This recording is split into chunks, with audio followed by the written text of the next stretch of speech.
echoes through the alleys at night. Soulful samples lift the darkness to light. Deep kicks pounds like a heartbeat fight. Alrighty, legends, welcome to my 80 sleep review of the Dakota 230 Super Lite.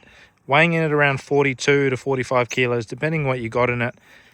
I've had about 80 sleeps in this, probably not 80 setups, maybe 70 setups, because I usually don't hang around in a spot. So, guys, I'm pretty chuffed with this tent so far. I did this tour with it. It lived on this roof for quite a while, but now she's living on Seuss's tray. I've just finished fabricating this fancy frame for it. The beauty is it's on the Fatty's rack, so I can easily put it back onto the Fatty or straight onto these gutters that I've imitated here. It's easily removable with 4 pins as well, or 4 bolts. I can leave the frame on there, enough space for the doggo. Alrighty, so back to the map. The tent saw a lot of rain and weather here. Probably had about 7 days worth of rainy conditions here. Had it set up for 4 days for the Fink Desert race. Very, very dusty. We were very close to the track. And obviously the Gibb River Road. Did lots of little side roads too. So over 600 k's worth of dirt through here.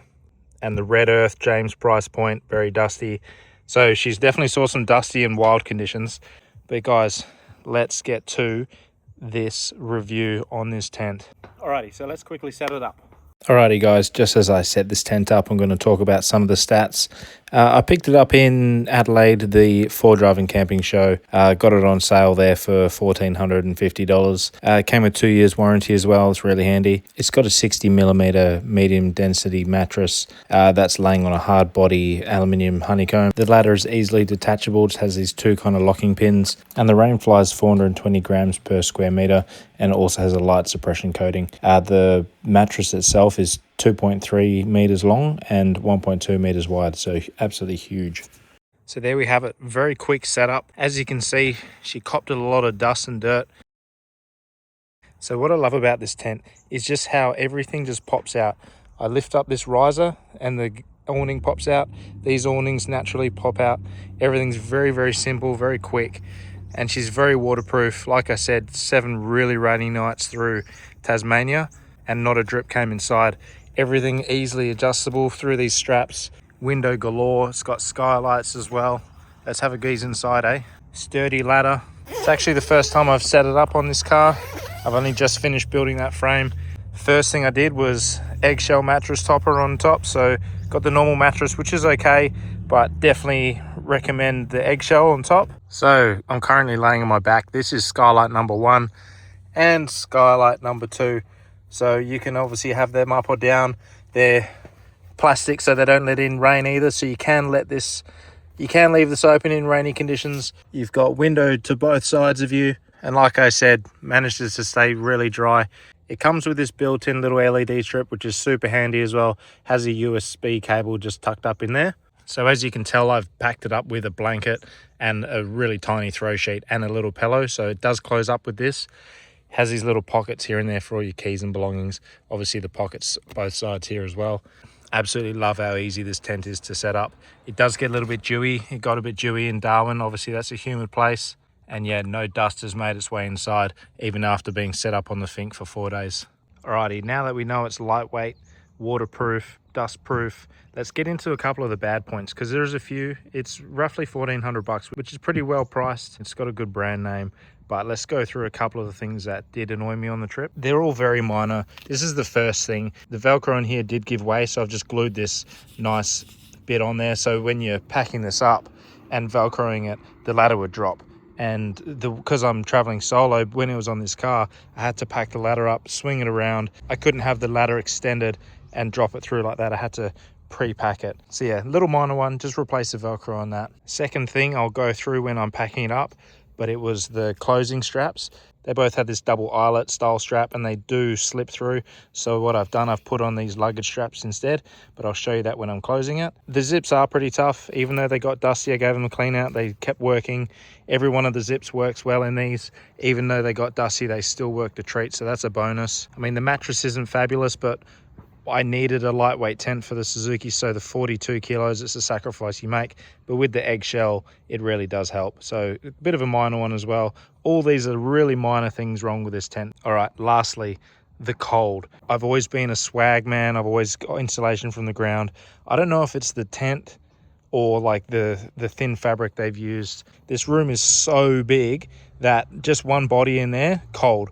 If I had my dog in there for the trip, probably would have been better, but I was so cold where I really shouldn't have. That's why I got this second blanket as well. I don't know if it's because this is so thin and they've tried to obviously shed weight, but I really struggled. I think a lot of people do with rooftop tents. I don't know if it's because you're getting wind from top, bottom, sides. It's just not insulated, and it might just be a rooftop tent thing, as this is my first in a very, very, very long time. But yeah, if I had my doggo in there, I think I'll be fine. Or a heated blanket. But guys, I can't go past one of these tents. Value for money, check. The weight, check. I really had to get something light for the car. These are only small engine. You don't want them top heavy. Obviously the tent's living on Seuss now, but for the fatty, really had to be lightweight because I've already struggled with weight there. I love the fact that you've got all these windows. They're all fly netted.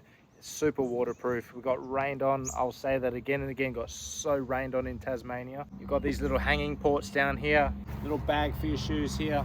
I feel like the weather's getting pretty moody here and I don't want to get it wet, so let's get it packed up. So something I haven't mentioned is dealing with it in the wind. This tent stays pretty taut. It doesn't flap too much, which is very ideal. So the downfall I was mentioning earlier, we used to have two of these here. So again, the Velcros were failing. There's just not much pulling power in this, and the D shackle was just slightly pulling through. So this would like slowly open up. Obviously, probably my own problem because I've got two blankets in there. I've got a Kmart insulation under the mattress as well. So what I did here, a simple solution, I flipped the D shackle upside down and I put this luggage strap on top instead. It's also really handy on cold hands. You can just feed it through, then tear it down rather than trying to feed through D shackles. So yeah, you can really pull all that weight down, get this side really squashed up. So yeah, did that on both sides. Works an absolute treat. Happy with it so far. Keep my story inside.